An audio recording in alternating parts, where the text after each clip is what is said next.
Workers নিয়ে আপনি কাজ করছেন, specially the trade unions and others. You were in ILO also in Delhi for the long time. So the trade unions are working to ensure workers' welfare in Bangladesh, especially RMG sector and others also. They are also important stakeholders of Bangladesh RMG sector. In this context of the changing global apparel market landscape, they have a more vital role to play in maintaining harmonious relationship, a stable industrial environment that will ensure the competitiveness of the RMG and the knitwear sector and help realizing its potential. So I would like to ask you the first question at the first round. Giving your role in ensuring workers' welfare as a chairman of Labor Reform Commission and in your others hat in bills and others, the other well-being issues and maintaining harmonious relationship, how could workers' organization actively support on conflict prevention, dispute resolution, and cooperative communication with factory owners to create a stable and healthy environment in the factory?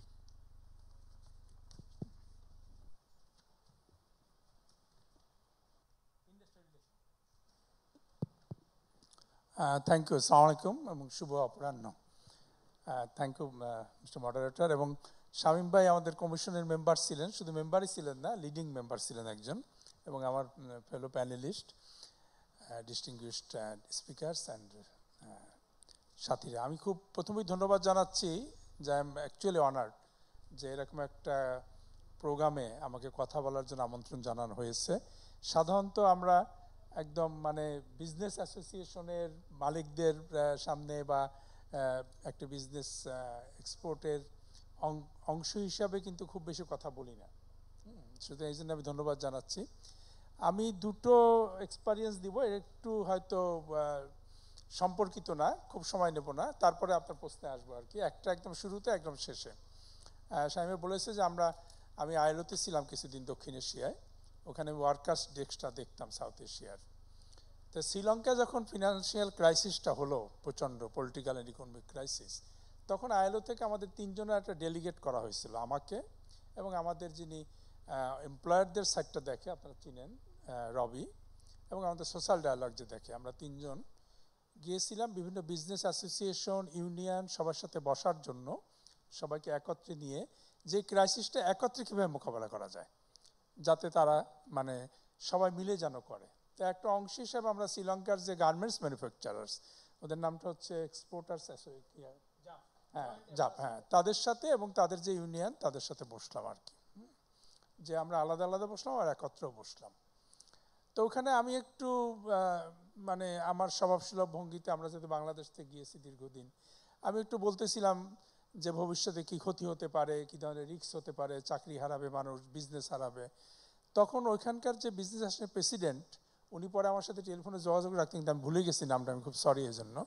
উনি বললো এক পর্যায়ে যে mister সুলতান, আপনার জন্য আপনার কথা আমরা খুব গুরুত্ব দিয়ে শুনতেছি, কিন্তু আপনি তো আসলে বাংলাদেশের এক্সপিরিয়েন্স থেকে বলতেছেন, আমরা হাই এন্ডের প্রোডাক্ট করি, আমাদের প্রোডাক্ট এত তাড়াতাড়ি ক্লোজ হয়ে যাবে এটা ঠিক না। তো আমার তখন থেকে একটা জিদ আছে যে আমি একদিন বলতে পারি কি না যে আমরাও কিন্তু এমন প্রোডাক্ট করি, আমরা এত তাড়াতাড়ি নড়ে বসবো ঠিক না এটা। কিন্তু আমাদের মধ্যে একটা জাতিগত বৈশিষ্ট্য আছে, ওই ভূমিকম্প একটি নাড়া দিলে আমরা প্যানিক হয়ে যাই, সমস্ত সোশ্যাল মিডিয়া টিডিয়া সব কিছু আপনার সয়লাভ হয়ে যায়। ঠিক তেমনি ব্যবসার ক্ষেত্রেও সেটা হয়, স্বাস্থ্যের ক্ষেত্রেও সেটা হয়। হয়তো আমাদের এটা কাল আমি জানি না। আর একটা হতে পারে যে আমরা সব জায়গায় ভিতটা একটু দুর্বল, আমাদের ভিত দুর্বল আমরা জানি বলে হয়তো এটা হয়, কিন্তু আমার কিন্তু এই জিতটা আছে। এবং আজকে মনে হয়েছে এই যে দেখে এক্সিবিশনটা দেখলাম বাইরে থেকে বা আপনাদেরকে কথা শুনে, বিশেষ করে প্রেজেন্টেশনটা যে আমি দেখলাম, চ্যালেঞ্জ এবং ওয়ে ফরওয়ার্ড যেটা দিল, খুবই আমি বলবো যে খুব একটা ওয়াইডার পার্সপেক্টিভ নিয়ে প্রেজেন্টেশনটা করা হয়েছে, খুব ইনডেপথ প্রেজেন্টেশন। এটাকে সামনে নিয়ে এগোতে পারলে, এবং আমরা যেখানে বসে আছি, আমাদের বিএএফের প্রেসিডেন্ট বসা আছে, আপনার এক্সপোর্ট প্রমোশন ব্যুরোর ভাইস প্রেসিডেন্ট বসা আছে, আমরা আশিক ভাই এসেছে, পরের প্যানেলে থাকবে মালিকদের সাথে, সব মিলিয়ে আমার মনে হয় আমরা সেরকম একটা জায়গায় যেতে পারবো যখন আমরা বলতে পারবো যে এত প্যানিক করার কিছু নেই, আমরা থাকবো। যেটা আমাদের জন আপা বললেন যে একটু ট্যারিফ, একটু শ্রম আইন সংশোধন, একটা ইন্ডাস্ট্রি 40 বছর যাবত গড়ে উঠেছে, এত লোক যুক্ত, সমস্ত জাতি যুক্ত এটার সাথে। এটা তো ঠিক, আমরা যে যা বলি দিন শেষে ইন্ডাস্ট্রিকে আমরা ধারণ করি।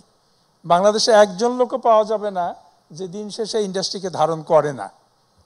অতএব আমরা মনে হয় বলতে পারবো। এখন প্রশ্নে আসি, আমি প্রশ্ন কমিয়ে দেবো। আমি দুইটা প্রশ্ন থেকে দুইটা শব্দই নিয়েছি। একটা যেটা আপনি বললেন যে কিভাবে আমরা ইন্ডাস্ট্রিয়াল রিলেশনকে একটু কোলাবোরেশনের জায়গা হারমোনিয়াস করতে চাই। আপনি জানেন যে আমরা যখন সেট করলাম শ্রম সংস্কার কমিশনের অবজেক্টিভ, তখন কিন্তু আমরা বলেছি যে আমরা এমন শ্রমিকদের অধিকার এবং কল্যাণ এবং মর্যাদা নির্দিষ্ট করতে চাই যাতে সেটি শিল্প সম্পর্ক উন্নয়নে কন্ট্রিবিউট করে, এবং সেই শিল্প সম্পর্ক উন্নয়ন যেন শিল্পকে কন্ট্রিবিউট করে এবং সেই শিল্প যেন দেশকে কন্ট্রিবিউট করে।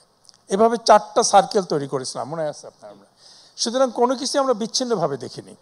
এখন এটার পথ কী? পথ কিন্তু সারা পৃথিবীতে যেটা প্রতিষ্ঠিত ব্যাপার, সেটা হচ্ছে আপনি যখনই কোলাবোরেশন বলবেন তখন কোলাবোরেশনের কতগুলো সংজ্ঞা আছে, কতগুলো উপাদান আছে, শর্ত আছে। একটা শর্ত হচ্ছে mutual trust and mutual respect. আমার পারস্পরিক আস্থা থাকতে হবে, পারস্পরিক সম্মান থাকতে হবে, যে আমরা সবাই এই শিল্পের বিভিন্ন অ্যাক্টর। তার মধ্যে প্রধান অ্যাক্টর 3টা: সরকার, মালিক যিনি উদ্যোক্তা, শ্রমিক এবং সরকার। আর এর পাশে কিন্তু আবার আন্তর্জাতিক ট্রেড বলে অনেক অ্যাক্টর আছে। আমাদের ভোক্তা একটা অ্যাক্টর, আমার পরিবেশে যারা ক্ষতিগ্রস্ত হয় বা যারা আছে তারা একটা অ্যাক্টর, আমার কমিউনিটি একটা অ্যাক্টর, আমার ইন্টারন্যাশনাল বায়ার্স কনজিউমার একটা অ্যাক্টর, প্রচুর অ্যাক্টর এই আজকাল ব্যবসার। তো সুতরাং তাদেরকে কোনো না কোনোভাবে এমন একটা ব্যবস্থা তৈরি করতে হবে যে ব্যবস্থার মাধ্যমে আমরা পারস্পরিক আস্থা, মর্যাদা, বিশ্বাস নিয়ে কথা বলতে পারি। ইন্ডাস্ট্রিকে এগিয়ে নেওয়ার জন্য সমস্যা তৈরি হবে, ইন্ডাস্ট্রি কোনো রোবট না, ইন্ডাস্ট্রিতে সমস্যা আসবেই। ইন্ডাস্ট্রি হচ্ছে অনেক ধরনের মানুষের সমাহার, অনেক ধরনের কাজের সমাহার। এই সমস্যাগুলো সমাধান করতে পারি, এটা হচ্ছে একদমই মৌলিক ফ্যাক্টর। এবং এটা করতে হলে বাংলাদেশে যে গ্যাপটা, সেটা হচ্ছে এইটা হয় সবসময় রিপ্রেজেন্টেটিভদের মধ্যে, যে একদল বৈধ রিপ্রেজেন্টেটিভ যিনি বিভিন্ন অ্যাক্টরকে প্রতিনিধিত্ব করবে, তাদের মধ্যে কিন্তু এই আলোচনাটা হতে হবে, তাদের মধ্যে এই কোলাবোরেশনটা হতে হবে। এটা মানে একদম হাজার হাজার লোকের মধ্যে হতে পারে না, ওইটা হয় না, ওটা প্রফেশনাল, ওটা ইনস্টিটিউশনাল না। এই কাঠামোটা হওয়ার জন্যই শিল্পায়নের প্রথম থেকে আসলে কিন্তু বলা হয়েছে যে শিল্প সম্পর্ক, সেই ইন্ডাস্ট্রিয়াল রিলেশনের 2টা অংশ, একটি ট্রেড ইউনিয়ন, মালিকদের প্রতিনিধি এবং শ্রমিকদের প্রতিনিধি। যেমন এহসান ভাই যে ফেডারেশনের প্রেসিডেন্ট বিএএফ-এর, এটাও কিন্তু ট্রেড ইউনিয়ন, একটা মালিকদের ট্রেড ইউনিয়ন। এবং আবার আশিক ভাই যে শ্রমিকদের একটা ট্রেড ইউনিয়নের সভাপতি। সুতরাং এটা কিন্তু একটা প্রতিষ্ঠিত ব্যবস্থা, এবং এই জন্যই আইএলও কিন্তু এই সোশ্যাল ডায়ালগ শব্দটা নিয়ে এসেছে, কনসেপ্টটা। কিন্তু সোশ্যাল ডায়ালগের যে উপাদানই হচ্ছে যে আমরা স্বীকার করে নিতে হবে যে আমার এখানে বহু অ্যাক্টর, এই অ্যাক্টরদের প্রতিনিধিত্ব করার অধিকার থাকতে হবে প্রত্যেকের। এবং এখানে আবার অনেক আছে মিড লেভেল ম্যানেজমেন্ট, তাদের একটা ইন্টার বিহেভিয়ার এর এবং টিম ম্যানেজমেন্টের একটা স্কিল থাকতে হবে। আর এই সোশ্যাল ডায়ালগের বেনিফিটটা যেন সবাই পায়, শ্রমিকরা যেন পায়, এটা যেন শুধুমাত্র আমার এবং তোমার মধ্যে ডায়ালগ না হয়, সেটা ব্যবস্থা করতে হবে। আমি মনে করি এরকম কাঠামোর চর্চা যদি আমরা করতে পারি, সত্যিকারের প্রতিনিধিত্বের চর্চা, সত্যিকারের ট্রেড ইউনিয়ন যারা রিপ্রেজেন্ট করবে শ্রমিকদের মালিকদের কাছে, এবং মালিক যাদের সাথে কথা বলে শ্রমিকদের কাছে পৌঁছাতে পারবে, এইটা চর্চা করলে ওই শ্রম আইন সংশোধন বলেন, ট্যারিফ বলেন, অন্য যতই আমরা এনভায়রনমেন্টাল সোশ্যাল আমরা বলি, সবাই মিলে একত্রে যখন কাজ করব তখন কিন্তু আমাদের এই প্রবলেমটা থাকবে না। Thank you. ধন্যবাদ সুলতান ভাই। আমি now I would like to go to our Honorable Managing Director of IFIC Bank, because আমরা সবাই জানি টাকাটা খুব ইম্পর্টেন্ট ব্যাপার আমাদের বিজনেসের জন্য, কারণ টাকাই আসল শক্তি এখন বর্তমান প্রাইভেট সেক্টরের জন্য। তো আমরা সবাই জানি যে large factories are get easy access to the credit, but many small and medium RMG units, especially not only the RMG, the others units also struggle with collateral, documentation, and high borrowing cost. And you know, right at the moment, the cost of doing business is very high, including the interest rate. Yet SMEs are vital for our backward linkage and employment. As per our knowledge, around 400 ready-made garments factories in Bangladesh have been forced to halt production due to banking sector related problems like access to finance, loan repayment tenure, etc. We saw in newspaper actually. But how can banks redesign credit product or policies so that SME level RMG factories can access timely and affordable financing? Sir, over to you. ধন্যবাদ। আমি যদি মানে সরাসরি প্রশ্নের উত্তরে যাই, বাংলাদেশে SME সেক্টরকে develop করার জন্য লাস্ট অনেক দিন ধরেই আপনি মনে করেন 5 to 10 ইয়ার্স আমরা অনেক চেষ্টা করছি এসএমইকে কিভাবে ডেভেলপ করা যাবে। হ্যাঁ, বর্তমানে বাংলাদেশে এন্টায়ার ব্যাংকিং ইন্ডাস্ট্রিতে যত লোন দেওয়া আছে তার 22% এসএমইতে দেওয়া। হ্যাঁ, তো এটা আসলে খুব মানে ভালো না, এটাকে আরও সিগনিফিকেন্টলি একটা হায়ার প্রপোর্শন আমাকে নিতে হবে। আর আমরা তো এতটুকু বুঝি যে মনে করেন আপনি যখনই একটা বড় লোন দিবেন, লার্জ লোন দিবেন, তখন কিন্তু 100 কোটি টাকা একজনকে লোন দিলেন, সেই 100 কোটি টাকা যদি ডিফল্ট করে, আপনার একটা ক্লায়েন্ট ডিফল্ট করলো, 100 কোটি আপনি যদি 100টা ক্লায়েন্টকে দেন, তাহলে 100টা ক্লায়েন্টকে দিলে আপনি মনে করেন ওইখানে 20 জন ক্লায়েন্ট ডিফল্ট করলে আপনার 20 কোটি টাকা আটকাবে, আর 80 কোটি টাকা আপনাকে আর্নিং অ্যাসেট থাকবে।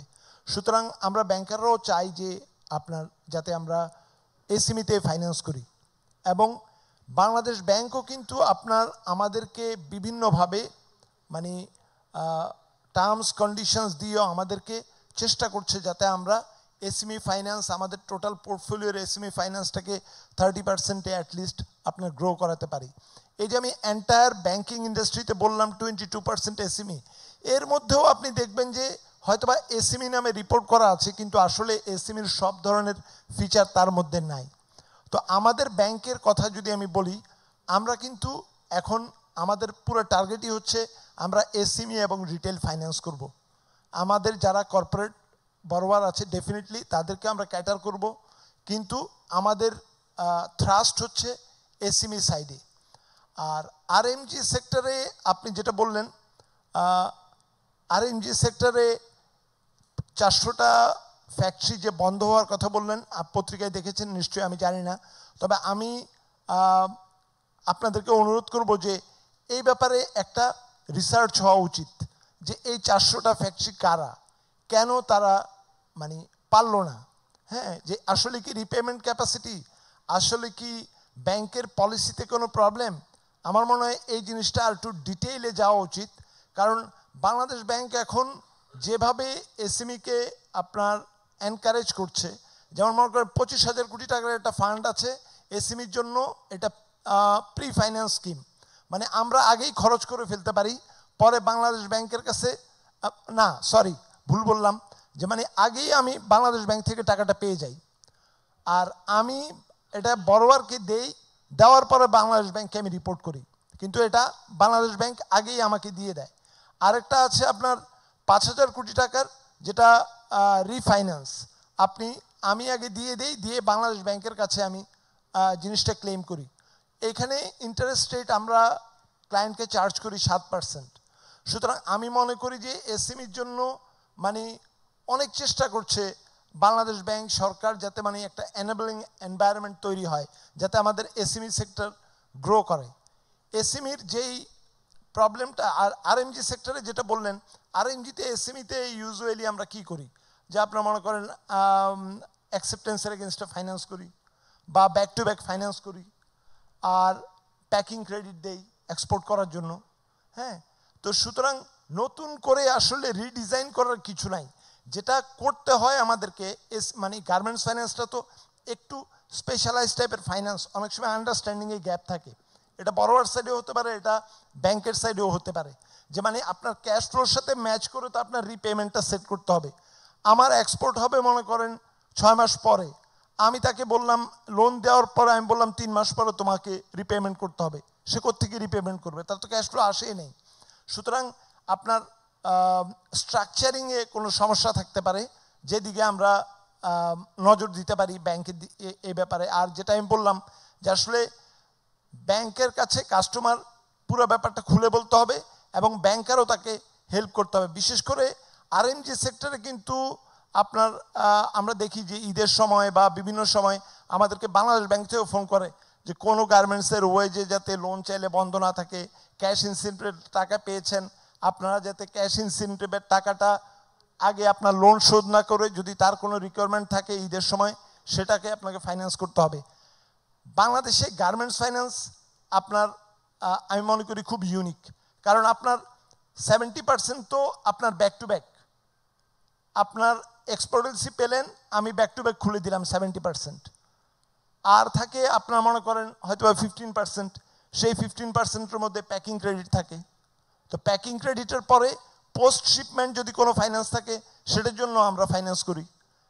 আর এর বাইরে আপনার মনে করেন হয়তো বা রেগুলার আপনার ওয়েজ দেওয়ার জন্য, ইউটিলিটি বিল দেওয়ার জন্য একটা ছোট ওভারড্রাফট থাকে। কোলাটেরাল আমরা গার্মেন্টসের বেলায় কখন চাই, যে আপনি একটা টার্ম লোন নেবেন, আপনি একটা ফ্যাক্টরি বিল্ডিং করবেন, যেই ল্যান্ডটার উপর আপনি ফ্যাক্টরি বিল্ডিংটা করবেন, আমরা অতটুকুর জন্যই আপনার কিন্তু কোলাটেরালটা চাই ক্লায়েন্টের কাছে আর কি। কারণ ওটা যেহেতু ফিক্সড অ্যাসেট, ওটার জন্য যেই ল্যান্ডের উপরে কোলাটেরালটা মানে ফ্যাক্টরিটা হবে, ক্লায়েন্টের যদি ওন ল্যান্ড হয় সেখানে আমরা মর্গেজটা চাই। আমার মনে হয় মানে এন্টায়ার ফ্যাসিলিটি কখনোই গার্মেন্টসের বেলায় আমরা কোলাটেরাল চাই না।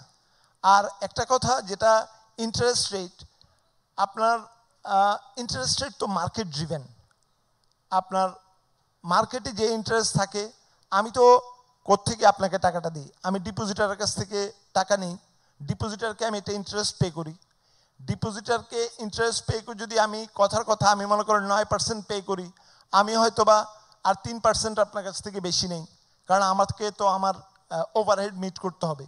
আমার ওভারহেড মিট করার পরে আমি হয়তো বা একটা সার্টেন পার্সেন্টেজ প্রফিট করি, করে এখন আমার মনে হয় স্প্রেডও তো বেশি নাই, আমরা ওইটাই করি। এবং মার্কেটে যদি কোনো কারণে ইন্টারেস্ট রেট কমে যায়, আপনারাও ইন্টারেস্ট রেটটা কম পান। কিন্তু এখানে যেটা ইম্পর্টেন্ট সেটা হচ্ছে ব্যাংকের টাকা নিলে, এটা আমি কিন্তু গার্মেন্টস রিলেটেড বলছি না, আমি এন্টায়ার ব্যাংকিং ইন্ডাস্ট্রির কথা বলছি।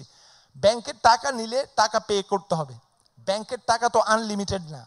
আমি তো মানুষের, আমার র মেটেরিয়াল কি ডিপোজিট, আমি ডিপোজিট এনে আপনাকে টাকাটা দিই, ডিপোজিটারকে আমি একটা ইন্টারেস্ট দিই, আপনার কাছ থেকে আমি একটা ইন্টারেস্ট নিই, মাঝখানে আমি কিছু প্রফিট করি, সেটাই তো। এখন আপনি টাকা নিলেন, টাকা নিয়ে আমাকে রিপে করলেন না, আমার কিন্তু ওই রিসোর্সটা বন্ধ হয়ে গেল, টাকা তো আনলিমিটেড না।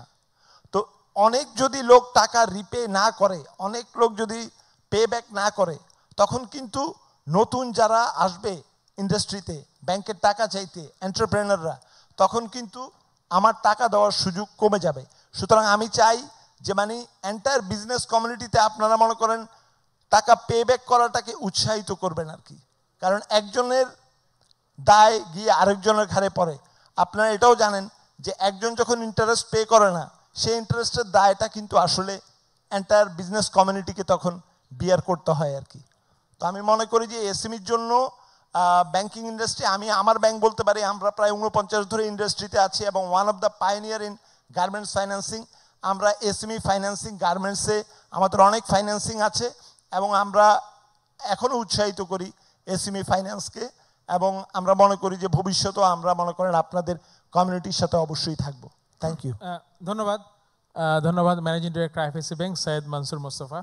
আমরাও আশা করি যে বাংলাদেশের যারা বড়োয়ার তারা টাইমলি লোন রিপেমেন্ট করবে এবং সরকারি নীতিগুলাও যারা গুড বড়োয়ার তাদের জন্য হবে। কারণ আমার জানা মতে গত 50 বছরে বাংলাদেশে যত ব্যাংকিং সার্কুলার হয়েছে সবগুলো ছিল যে যারা ব্যাংক ডিফল্ট করেছে তাদেরকে রিশিডিউল করা, তাদের ইন্টারেস্ট মাফ করা, তাদেরকে 2%-এ আবার নতুন করে 10 বছরের সুবিধা দেওয়া। কিন্তু যিনি ভালো মতন টাকা দেন তার জন্য কোনো সার্কুলার আমরা আসলে খুব বেশি দেখি না। তো এই জন্য আসলে সরকার থেকে কি উৎসাহিত করা হয় কি না ডিফল্ট করার জন্যে, সেটাও আসলে একটা চিন্তার বিষয়। আমি একটু আসতে চাই জনাব Abdur Rahim Khan. You are for long time you are related with export oriented unit in our commerce ministry. So given the fact that Bangladesh LDC graduation and the associate losses of preferential market access, loans, etc., we all know about those things. And government is taking actions on policy measures such as FTA with major countries and similar initiative with other countries like European Union and Asian Customs Union, etc. What do you think about the feasibility of signing these trade agreements, and what bottlenecks are you facing or may we face with this?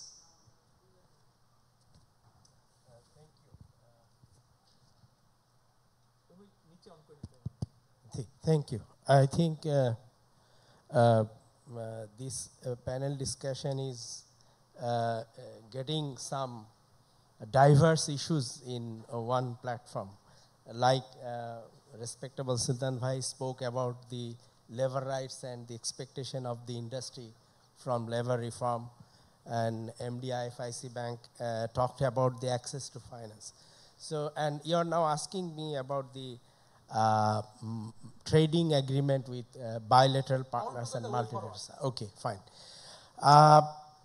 In short, if you allow me, আমি প্রথমে আজকে যেহেতু ডিসেম্বরের 1 তারিখ বিজয়ের মাস, আমি গভীর শ্রদ্ধা ভরে আমাদের মহান মুক্তিযুদ্ধে যারা বলিদান করেছেন, আত্মত্যাগ করেছেন, আহত হয়েছেন, সকলকে শ্রদ্ধা ভরে স্মরণ করছি এবং গভীর কৃতজ্ঞতা জানাচ্ছি।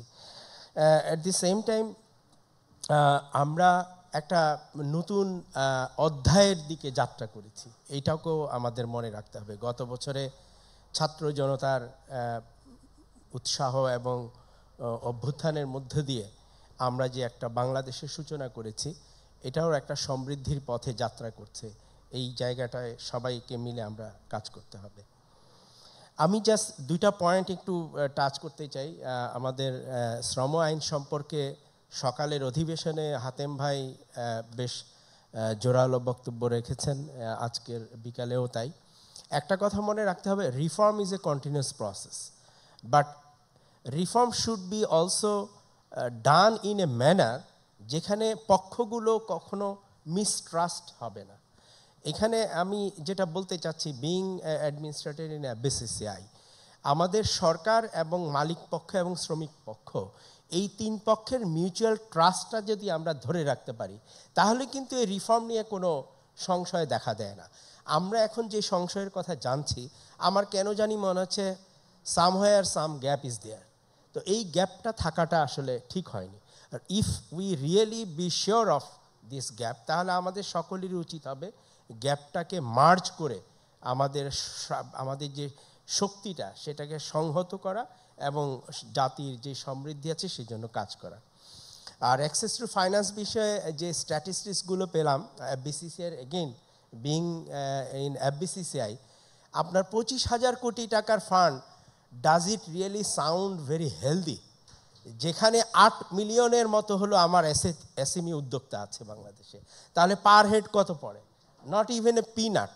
তো আমরা মাঝে মাঝে কমপ্লেসেন্টে ভুগি যে I have done this much and that much, but actually in true sense the requirement যেটা আছে মার্কেটে, weather the supply is meeting that requirement, ওই জিনিসটা আমাদের একটু বিবেচনায় রাখা প্রয়োজন। এলডিসি থেকে উত্তরণের কারণেই আমাদেরকে যেটা করতে হচ্ছে, এখন আমি এলডিসি হিসাবে প্রেফারেন্সিয়াল মার্কেট অ্যাক্সেস এনজয় করছি। তার মানে হচ্ছে আমি ডিউটি ফ্রি আমার প্রোডাক্ট বিভিন্ন দেশে নিতে পারছি। কিন্তু যখন আমি এলডিসি থেকে উত্তরণ হয়ে যাবে, তখন আমি প্রেফারেন্সিয়াল মার্কেট অ্যাক্সেস পাবো না। আমাকে তখন করতে হবে কি, শুল্ক দিয়ে প্রবেশ করতে হবে। এখানে কয়েকটা জিনিস আমি একটু রিইটারেট করতে চাই, অথবা আমি একটু পুনরুল্লেখ করতে চাই। সেটা হচ্ছে যে, দেখেন, আমেরিকার মার্কেটে আমাদের সবচেয়ে বেশি এক্সপোর্ট হয় একক দেশ হিসাবে। সেখানে কিন্তু আমি ফুল ডিউটি দিয়ে ঢুকছি সেই 2015 সাল থেকে। ফাইন, আমি ইউতে যে কটা দেশ আছে, তুরস্ক, কানাডা, অস্ট্রেলিয়া, ইউকে, এইসব জায়গায়ও কিন্তু আমি এতদিন ধরে প্রেফারেন্সিয়াল মার্কেট অ্যাক্সেস মানে ডিউটি ফ্রি যাচ্ছি। সুখের বিষয় হচ্ছে এলডিসি গ্র্যাজুয়েশন হলে পরে যুক্তরাজ্যের বাজারে, ইউকের মার্কেটে কিন্তু আমার ডিউটি ফ্রি অ্যাক্সেস কন্টিনিউ করতে থাকবে। অস্ট্রেলিয়ার মার্কেট ডিসিটিএস এর আন্ডারে, রাইট, অস্ট্রেলিয়ার মার্কেটে টিফার আন্ডারে কন্টিনিউ করতে থাকবে আমার মার্কেট অ্যাক্সেস। আমার প্রবলেমটা হবে কোথায়? ওকে, কানাডার মার্কেটেও আমি ভেরি লো ট্যারিফে আমার প্রোডাক্ট নিতে পারবো। আমার মূল চ্যালেঞ্জটা আসলে কনসেন্ট্রেট হচ্ছে ইউর মার্কেটে। ইউর মার্কেটেও আমি 3 বছরের ট্রানজিশন পাবো। তার মানে আমি 26শে নভেম্বরে গ্রাজুয়েট করার পরেও 3 বছর, 29 সাল পর্যন্ত আমার সুযোগ আছে। সুতরাং যেই শঙ্কাটা আমরা মাঝে মাঝে শুনি এটা আসলে থাকা সমীচীন না, এটা আমার ব্যক্তিগত অভিমত। দ্বিতীয়ত হলো এই শঙ্কাটা যেটুকু আছে এইটাকেও মানে আমি যদি বলি হ্যাঁ 3 বছর পরে তো আমাকে চ্যালেঞ্জে পড়তে হবে, সেই জন্যই কিন্তু আমরা এখন বিভিন্ন দেশের সাথে দ্বিপাক্ষিক চুক্তিতে অংশ নিচ্ছি। প্রথমত আমরা জাপানের সাথে একটা চুক্তি প্রায় শেষ পর্যায়ে নিয়ে আসছি, হয়তো এই বছরের মধ্যে আমরা সেটা স্বাক্ষর করতে পারব।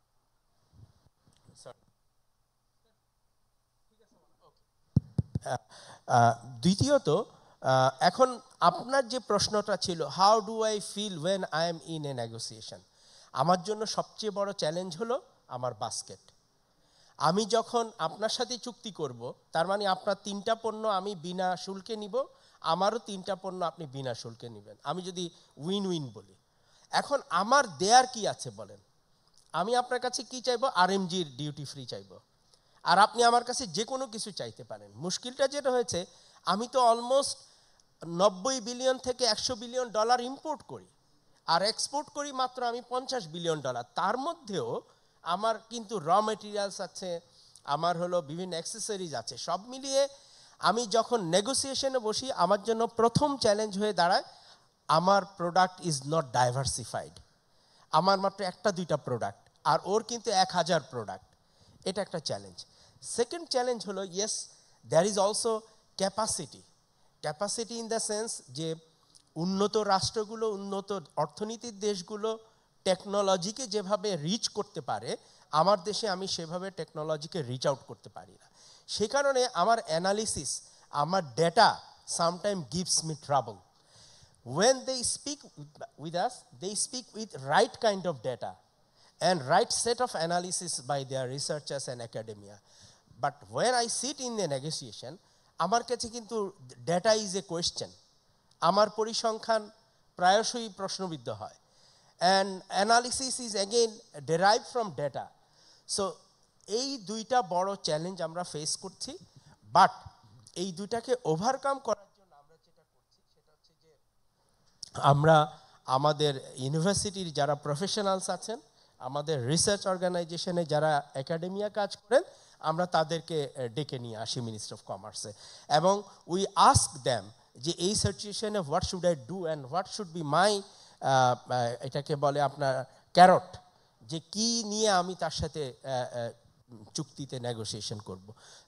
সো ফাইনালি আমরা কিন্তু স্টেক হোল্ডার কনসালটেশন করি, তার মানে আমরা ট্রেডের সাথে বসি, বিভিন্ন সেক্টরের যারা আছেন উদ্যোক্তা তাদের সাথে বসি, আমরা ব্যাংকের সাথে বসি, আমরা বাংলাদেশ ব্যাংকের সাথে বসি, বসে আমরা যেটা ট্রাই করি আমাদের যে গ্যাপস আছে ইন ডেটা অ্যান্ড অ্যানালিসিস সেটাকে আমরা ওভারকাম চেষ্টা করি।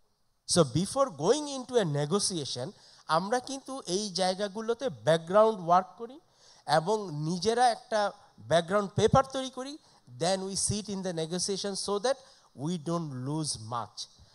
আমার মনে হয় অনেক কিছুই বলার আছে শামীম ভাই, বাট সময়ের বিচারে আমি এই জায়গাটায় থামতে চাই। থ্যাংক ইউ, ধন্যবাদ। এখন আমাদের আরএমজির প্রতিনিধি, বিজনেস প্রতিনিধি জনাব আখতার হোসেন অপূর্ব, আমি রহিম ভাইয়ের কথা ধরে যদি একটু শুরু করি, যে রহিম ভাই বলছেন যে আমাদের 3 বছর পরে আরও সময় আছে, আরও 1 বছর, মোটামুটি 4 বছর 2029, এরপরে গিয়ে আমরা আমাদের 12% যে আমরা যে একটা ট্যাক্স বেনিফিট আমরা ইউরোপিয়ান ইউনিয়ন আমাদের লার্জেস্ট মার্কেট সেখানে পাই, তো আমরা এর ভিতরে নিজেদেরকে গুছিয়ে ওঠা। কিন্তু এর ভিতরে আমাদের কিন্তু আরেকটা জিনিস মাথায় রাখতে হবে যে সেই সাথে আমাদের যে অন্যতম প্রধান প্রতিদ্বন্দ্বী ভারত, ইন্ডিয়া কিন্তু এফটিএ করে ফেলতেছে, ফলে এখানে কিন্তু বিষয়টা 2 রকম, যে আমরা 12% হারাবো আর তারা 9% গেইন করবে, বিকজ তারা এখন 3% ফেসিলিটিস পায়। ফলে 12 আর 9 আমি যদি বলি 21% একটা আমাদের চাপ পড়বে আমাদের উপরে। সো শুধু এখন যদি আমরাও পাচ্ছি না, ইন্ডিয়াও পাচ্ছে না, তাহলে একরকম ব্যাপার হতো, কিন্তু আমরা পেতাম, পাচ্ছি না, একরকম চেঞ্জ, ইন্ডিয়া পেত না, তারা পাবে আরেক রকম চেঞ্জ। তো এই জায়গাটাতে যদি আমরা বলি তাহলে এই গিভেন দিস অ্যাভাব রিয়েলিটি আমি যেটা মেনশন করলাম, what initiative and strategic plan do you have to remain do you have to remain in the market and retain your future competitiveness? আপনি তো ইউরোপে এক্সপোর্ট করেন, what is your plan? ধন্যবাদ, শুভ অপরাহ্ন। আমি আসলে খুব এক্সপ্লেনেশনে যাব না, আমি খুব শর্ট ফর্মে কিছু কথা বলতে চাই। আমি প্রথমেই রহিম ভাইয়ের সাথে এক জায়গায় একমত পোষণ করতে চাই, আবার এক জায়গায় দ্বিমত পোষণ করতে চাই। প্রথম একমতের জায়গাটা যে হ্যাঁ, আমাদেরকে এই রিয়েলিটিটা ফেস করতে হবে। পুরো ওয়ার্ল্ড যখন হচ্ছে গিয়ে ওপেন হয়ে যাচ্ছে, আমাদের কম্পিটিটররা যখন কম্পিট করতে পারছে, আমাদেরকে ভয় পেলে চলবে না। আমরা যদি ফেজ আউটও হয় এই ধরনের কোনো যেই বেনিফিটটা আমরা পাচ্ছি, arms without arms everything but arms, যেই ফ্যাসিলিটিতে আমরা এখন ট্রেড বেনিফিট, ট্যারিফ বেনিফিট বা ট্রেড বেনিফিটটা পাচ্ছি, সেটা কন্টিনিউ করছে। এটা উইথড্র হলে আমাদের যে কম্পিটিটর আছে তাদের সাথে আমাদের একটা কম্পিটিশনের জায়গা তৈরি হবে, আমরা আমাদের দক্ষতা দিয়ে সেটাকে পূরণ করতে পারবো।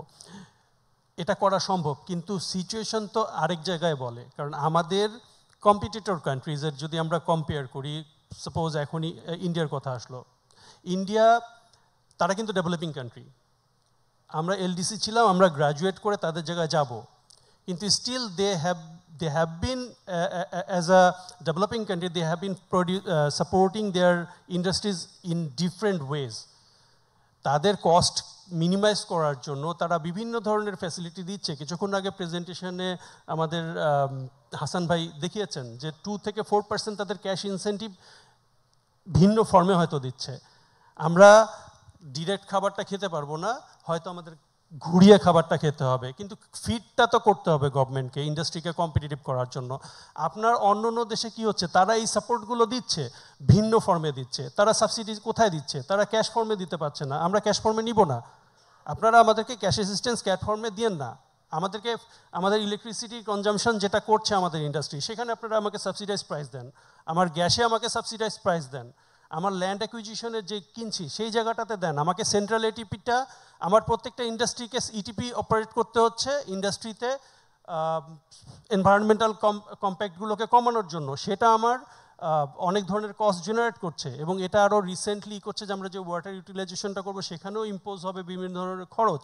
আমরা এমনি খরচের ভারে নুয়ে পড়েছি, আমরা আমাদের কম্পিটিটিভনেসটা হারাচ্ছি। সেই ক্ষেত্রে যদি এই জায়গাগুলোতে একটা সেন্ট্রাল ইটিপি সিস্টেম করে হোক, যেভাবে হোক, এই ধরনের জায়গাগুলোতে যদি ফ্যাসিলিটেট করে গভর্নমেন্ট, ফাইন্যান্সিয়ালি আর নন ফাইন্যান্সিয়ালি অনেকভাবেই করতে পারে, যেগুলো আমাদের কম্পিটিটররা করছে, তাহলে আমার মনে হয় আমরা এই জায়গাগুলোকে উত্তরণ করতে পারবো। আর সবচেয়ে বড় পয়েন্ট যেটা হচ্ছে, হ্যাঁ এটা সত্য, আমরা এখন 9% ফ্রি পাচ্ছি, ট্যারিফ ফ্রি এক্সপোর্ট করতে পারছি ইউরোপে। আমাদের কনসেন্ট্রেশনটা ইউরোপিয়ান মার্কেটে হয়, মেজর এক্সপোর্ট আমাদের ইউরোপে যায়।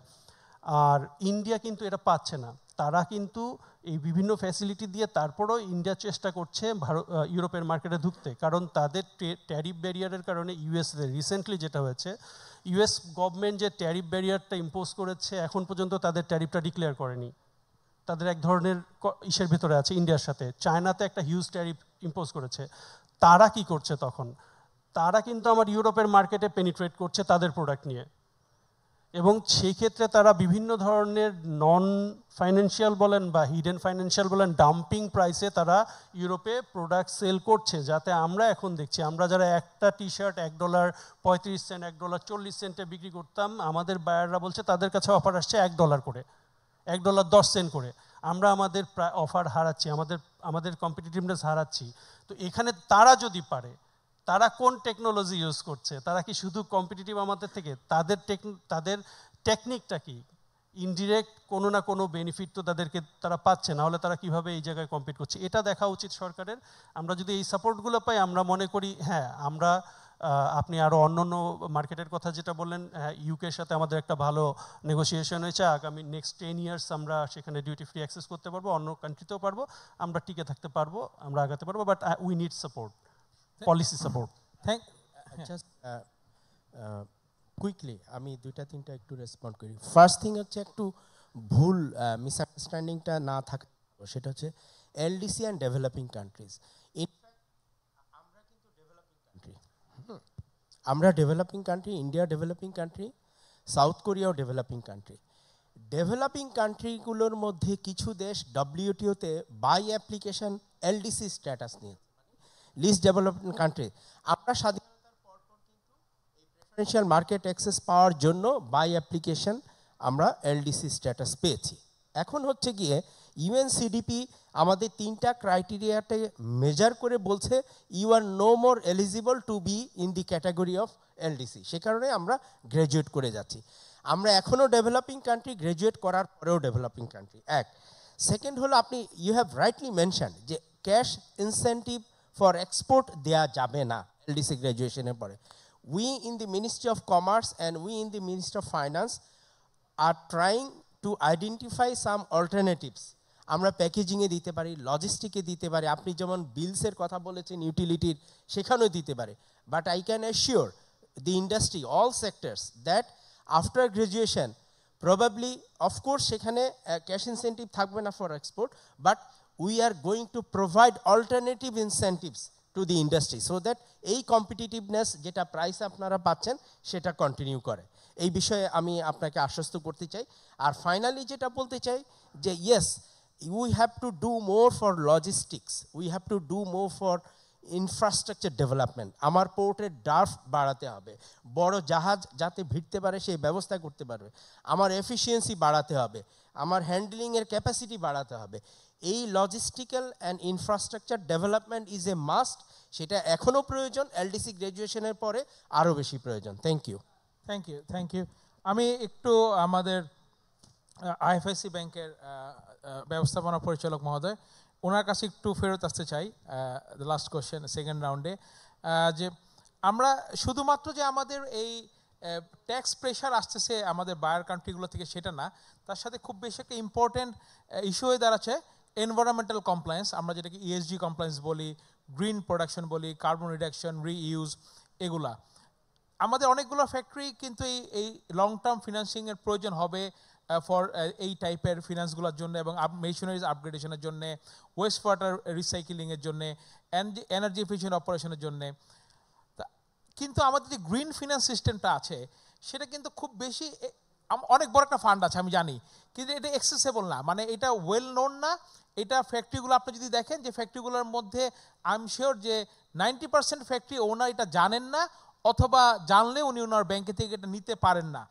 As a head of CEO of Bangladesh one of the largest bank, IFIC bank, আমি আপনার কাছে জানতে চাচ্ছি আপনার ব্যাংক কিভাবে এইটার অ্যাক্সেসিবিলিটি এক্সপ্লেন করতে পারে এই গ্রিন ফিনান্সিংয়ের জন্য এবং আমাদের আরএমজিগুলোকে সাপোর্ট দিতে পারে so we can meet the global sustainability and compliance requirement. Thank you. আসলে এই আপনার উত্তর দেওয়ার আগে আর একটা কথা বলি, আমি কথাটা বলতে ভুলে গিয়েছিলাম যে এসএমইকে ডেভেলপ করার জন্য যে ফান্ডিংয়ের কথা বলছিলাম, বাংলাদেশ ব্যাংক যেমন 25,000 কোটি বললাম, 5,000 কোটি দিচ্ছে, কিন্তু আমি মনে করি যে আসলে এটা তো ডেফিনেটলি একদমই ইনসিগনিফিক্যান্ট। আমাদের টোটাল যদি আমরা যত এন্টারপ্রেনার বা আমার এসএমই যদি সাইজ বলি সেক্টরের, আমাদের আসলে মানে বাংলাদেশে কমার্শিয়াল ব্যাংকগুলি অনেক কাজ করে যেগুলি কমার্শিয়াল ব্যাংকের করার কথা না আর কি। আমরা কি করি, ক্লায়েন্টের কাছ থেকে ডিপোজিট নিয়ে সেটা আবার দেই। আসলে ফান্ডের সোর্সিং হওয়া উচিত চিপার হবে যদি আমরা স্টক মার্কেট থেকে ফান্ডটা রেইজ করতে পারি, যদি আমরা বন্ড মার্কেট থেকে রেইজ করতে পারি। আপনি মনে করেন একটা এসএমই বন্ড ছেড়ে কিন্তু অনেক হাজার কোটি টাকা নেওয়া যায়, যেটার আপনার কস্ট হবে অনেক কম, মানে যদি আমি ওটাকে আবার ফাইন্যান্স করি। এবং এমন যেটা আপনি বললেন গ্রিন ফাইন্যান্সের জন্য এই ধরনের একটা বন্ড করে তারপরে করলে ভালো। মনে করেন সব বার্ডেন এসে হয় কি ব্যাংকের উপর পড়ে। মনে করেন একটা কমার্শিয়াল ব্যাংক কী করে, একটা জাহাজ ফাইন্যান্স করে, একটা প্লেন ফাইন্যান্স করে, আমার তো এই এক্সপার্টিসই নাই। হ্যাঁ, কিন্তু যেহেতু আর কোনো সোর্স নাই ফান্ডিংয়ের, কান্ট্রির ইকোনমির জন্য কমার্শিয়াল ব্যাংকগুলি এই কাজটা করে। নাও কামিং ব্যাক টু এই যে গ্রিন ফাইন্যান্সিং বললেন, গ্রিন ফাইন্যান্সিংয়ের জন্য অনেক বছর ধরে বাংলাদেশ ব্যাংকের বিভিন্ন ফান্ড থাকে, বা বাংলাদেশ ব্যাংক আমাদেরকেও টাইম টু টাইম বলে যে তোমরা গ্রিন ফাইন্যান্সিংয়ের ক্ষেত্রে ইন্টারেস্ট রেটটা 2% 1% কম নিবে, আমাদেরকে একটা ব্যান্ড করে দেয়। আর এখন যেমন একটা ফান্ড আছে আমার জানা মতে গ্রিন ট্রান্সফরমেশন ফান্ড, যেটা হয়তো বা বাংলাদেশ ব্যাংকের সাথে এডিবি, আইএফসি এদের জয়েন্ট ইয়েতে দেওয়া, ওটাও কম, মনে করেন 5,000 কোটি টাকার মতো একটা ফান্ড। ওই কেন অ্যাক্সেস করতে পারে না বাংলাদেশ ব্যাংক? আমরা তো একটা রেগুলেটেড ইন্ডাস্ট্রি, আমরাই ফান্ডটা দেই বা বাংলাদেশ ব্যাংকই দেই। আমাদের কতগুলি গাইডলাইনের মেনে চলতে হয়, কিছু ডকুমেন্টেশন লাগে, কিছু কাগজপত্র লাগে। এসএমইগুলোর কী সমস্যা, আপনার কোনো কোনো ক্ষেত্রে কর্পোরেটেরও একই সমস্যা, যে মানে তাদের হয়তোবা ওই ম্যানেজমেন্ট ক্যাপাসিটিটা নাই। একটা যে ফাইন্যান্সিয়াল স্টেটমেন্ট বানিয়ে দিবে, হ্যাঁ হয়তো বা ঠিকভাবে বানাতে পারছে না, বা মনে করেন অনেক সময় ছোট হলে মাইক্রো ইন্ডাস্ট্রিজ আমরাই হয়তো বা হেল্প করি যে কিভাবে এটা তৈরি করতে হবে। আমরা টাইম টু টাইম কিন্তু এসএমই ক্লায়েন্টদের জন্য অনেক ট্রেনিং প্রোগ্রামও অ্যারেঞ্জ করি। অ্যাট দ্য সেম টাইম এগুলি হয়তো বা খুব ইনএডিকুয়েট। এক নাম্বার যেটা বললেন, ব্যাংক থেকে ফাইন্যান্স পেতে যত অসুবিধা হয়, তাহলে হয়তো বা কোনো ধরনের ডকুমেন্টেশন, কোনো কাগজপত্র, কোলাটারাল না, এগুলির জন্য কোলাটারাল নিতে বলা হয় না, কিন্তু তারপর কিছু কাগজপত্র আপনাকে জমা দিতে হয়, আপনার বিল্ডিংয়ের স্পেসিফিকেশান দেখতে হয়, তারপর ফাইন্যান্স করতে হয়। ওইসব জায়গায় হয়তো আমরা আটকে যাই। আর যেটা হয়, এসএমই যেসব ক্লায়েন্ট গার্মেন্টসের, এরা হয়তো বা জিনিসটা জানেই না ঠিকভাবে। এটা যেমন ব্যাংকেরও দায়িত্ব তাকে জানানো, আমরা হয়তো বা আমাদের ক্লায়েন্টকে জানাই। আমি মনে করি আপনারা যারা ইন্ডাস্ট্রি বডি আছেন তারাও তাদেরকে অ্যাওয়্যার করা উচিত যে আপনারা এভাবে অ্যাক্সেসটা চাইতে পারেন। আমরা আমাদের যে এক্সিস্টিং ক্লায়েন্ট আছে তাদেরকে কিন্তু আমরা বিভিন্নভাবে এখন রিসেন্টলি আপনার যেমন কার্বন এমিশন বা মনে করেন ইফ্লুয়েন্ট ট্রিটমেন্ট প্ল্যান্ট, তারপর মনে করেন ওয়াটার রিসাইকেল করা, এইসব কিন্তু আমরা অনেক বাইরে থেকে টেকনোলজি আনার জন্য যে মেশিনারি ইম্পোর্টে আমরা কিন্তু ফাইন্যান্স তাদেরকে করছি। এবং বাংলাদেশে যেহেতু মনে করেন সব আমরা মোস্টলি মেজর আমাদের এক্সপোর্ট আইটেম বেসিক প্রোডাক্ট, এবং ওইখানে প্রোডাক্ট প্রাইস তেমন বাড়ছে না, আমাদেরকে কিন্তু ডেফিনেটলি এদিকে অনেক জোর দিতে হবে। এদিক দিয়ে আমাদেরকে কস্ট কার্টেল করতে হবে। আর আমাদের বাকি আলোচনা যেভাবে বললেন যে মানে ইউতে এক্সপোর্ট করতে গেলে আপনার মনে করেন এনভায়রনমেন্টাল গাইডলাইন যদি আমি ফলো না করি, তাহলে তো এই এক্সপোর্টাররা একসময় আর এক্সপোর্ট না করতে পারলে এটা আমার জন্যই বিপজ্জনক হবে। সুতরাং আমরা অবশ্যই চাই যে মনে করেন আমাদের এই এক্সপোর্টারদেরকে আমরা, আমার ব্যাংকে আমি এই যে ধরনের কমপ্লায়েন্ট হওয়ার জন্য যে ধরনের ফাইন্যান্স দরকার আমরা এগুলি এক্সটেন্ড করি, এবং আমরা মনে করি যে ইন্ডাস্ট্রিতে আরও ব্যাংকও করে। সুতরাং আমার মনে হয় ক্লায়েন্টকেও অ্যাওয়্যার করতে হবে যে এই ফাইন্যান্সগুলি নিতে হবে এবং এই ফাইন্যান্সগুলি কীভাবে পেতে হবে।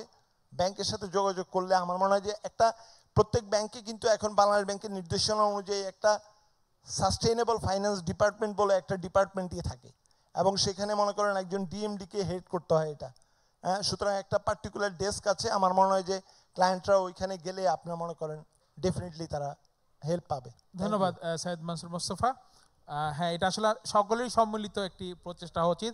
আমি লাস্ট কোশ্চেনে আসবো আমাদের জনাব সৈয়দ সুলতানুদ্দিন আহমেদ আপনার কাছে।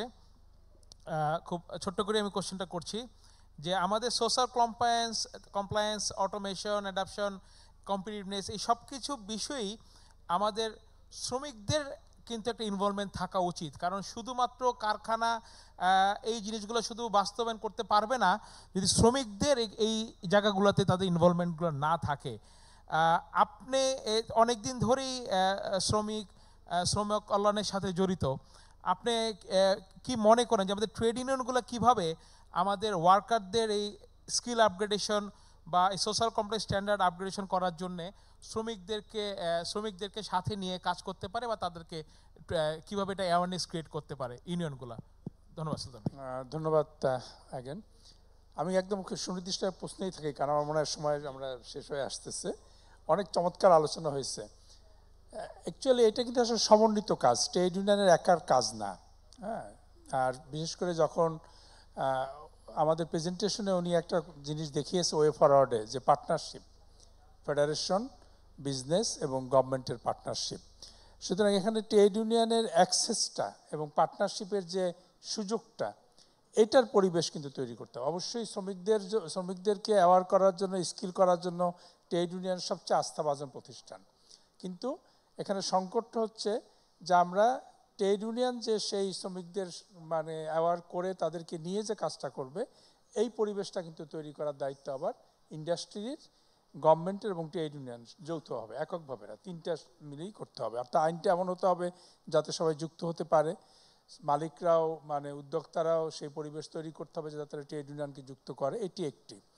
আর দ্বিতীয় হচ্ছে এখানে রহিম সাহেব এবং আমাদের আইএফএসসি ব্যাংকের দুইটা জিনিস বলেছেন যে আসলে সফট স্কিলের যে আপনার আমাদের যে ক্যাপাসিটি, এটা কিন্তু কোনো প্রাতিষ্ঠানিক সাপোর্ট নাই ইন্ডাস্ট্রিতে।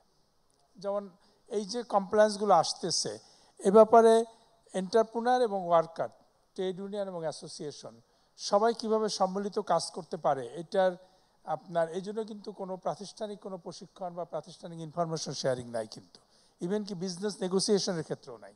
আমাদের এন্টারপ্রেনার যারা গড়ে উঠতেছে, তারা অধিকাংশই সেকেন্ড জেনারেশন গড়ে উঠতেছে হয়তো কাজ শিখে শিখে, কিন্তু ম্যাক্সিমাম হচ্ছে আপনার রিটায়ার্ড করে বা আপনার চাকরিজীবী বাবা মা রিটায়ার্ড করছে তাদের কাছ থেকে কিছু সাহায্য নিয়ে তৈরি হয়। এভাবে কিন্তু এই ইন্টারন্যাশনাল কম্পিটিটিভ জগতে যেখানে প্রতিদিন কমপ্লায়েন্স বাড়তেছে, আপনি যেটা বলেছেন যে প্রতিদিন চেঞ্জ হচ্ছে, এই চেঞ্জ সিচুয়েশনে কিন্তু চ্যালেঞ্জগুলো মোকাবেলা করা যাবে না। আর দুটো জিনিস মনে করি আমি, এখানে কিন্তু আমার দেশের রাজনৈতিক ভাবমূর্তি এবং সক্ষমতা একটা বড় ব্যাপার। আমরা আলোচনা করতে চাই বা না চাই, এটি একটি বড় ব্যাপার। আপনি জানেন 2023 G20 প্রেসিডেন্সি ছিল ইন্ডিয়া, না 2022 মনে হয়, 2022 আমি তখন ইন্ডিয়ায় ছিলাম। একদম খুব দেখেছি যে এই একটা রাজনৈতিক ভাবমূর্তি যখন একটা দেশের থাকে বা একটা ডেমোক্রেটিক অ্যাটমসফিয়ার থাকে, তখন ইন্টারন্যাশনালি সে যে কাজটা করে, ইন্টারন্যাশনালি তার যে অবস্থান দাঁড়ায়, সেটা বিজনেসই কীভাবে সাপোর্ট করে, তার ট্রেডকে কীভাবে সে একটা সাস্টেনেবল জায়গায় নিয়ে আসতে পারে, এটা কিন্তু সবাই মিলে কাজ করার ব্যাপার। এবং আমি শেষ বলবো প্রেজেন্টেশন একটা জিনিস, যে 18 বছরের নিচে শিশু শ্রম নিষিদ্ধ, কিন্তু নিচেই কিন্তু শিশুরা ওয়ার্কস ফার্মে কাজ করতেছে। এই যে আমরা পিসমিল সবসময় দেখি, আমরা একটা ইন্ডাস্ট্রিকে ধরি বা একটা ফ্যাক্টরিকে ধরি অথবা একটা ইস্যুকে ধরি, ওইটাকে নিয়ে আমরা সবসময় কাজ করি, কিন্তু আমরা সামগ্রিক অর্থাৎ সমন্বিত একটা উদ্যোগ কিন্তু নিই না। সুতরাং আমি বলবো যে ইউনিয়ন অবশ্যই একটা বড় আপনার প্ল্যাটফর্ম, শ্রমিকদেরকে নিয়ে আসা, শ্রমিকদের সচেতন করার জন্য, সম্পৃক্ত করার জন্য, কিন্তু রাজনৈতিক পরিবেশ এবং প্রাতিষ্ঠানিক সাপোর্ট সবাইকে, যাতে আমাদের পার্সপেক্টিভটা আমরা আন্তর্জাতিক মানে করতে পারি, কম্পিটিটিভনেস জানা থাকে। আপনি দেখবেন 2019-এ যে ফিউচার অফ ওয়ার্কের উপরে যে গ্লোবাল কমিশন রিপোর্ট যেটা তৈরি হয়েছিল, সেখানে কিন্তু তার একটা জিনিস বারে বারে বলছে যে আপনার প্রিপেয়ার্ডনেস, যে প্রস্তুতি নেবেন সে টিকবেন, যে প্রস্তুতি নেবেন সে টিকবেন না। এইটাই হচ্ছে এখনকার বিজনেস ওয়ার্ল্ডের আপনার সত্যি মানে শেষ কথা। ধন্যবাদ। ধন্যবাদ। কিন্তু প্রস্তুতির একটা অংশ হলো, আমরা ধারাবাহিকভাবে লেগে থাকি। ধন্যবাদ। আপনি একদম সঠিক কথা বলেছেন, ইনক্লুসিভনেস এটা সবচেয়ে বেশি ইম্পর্টেন্ট। ধন্যবাদ আমাদের প্যানেলিস্ট সকলকে, আপনাদের মূল্যবান সময় থেকে আমাদেরকে কিছু সময় দেওয়ার জন্য। আশা করি এইটার যে রিপোর্টটা তৈরি হবে সেটা আমরা যখন পাবলিশ করব, সেটা আমাদের সেক্টর এবং এই আমাদের বিজনেস কমিটির জন্য কাজে লাগবে। ধন্যবাদ সকলকে। জি, থ্যাংক ইউ। আমি রাশেদ, আপনাকে আমন্ত্রণ জানাচ্ছি আপনার প্যানেলটা নিয়ে শেষ করার জন্য, কারণ আমি একটু সময় বেশি নিয়ে নিয়েছি, আপনার হাতে 20 মিনিট ম্যাক্সিমাম।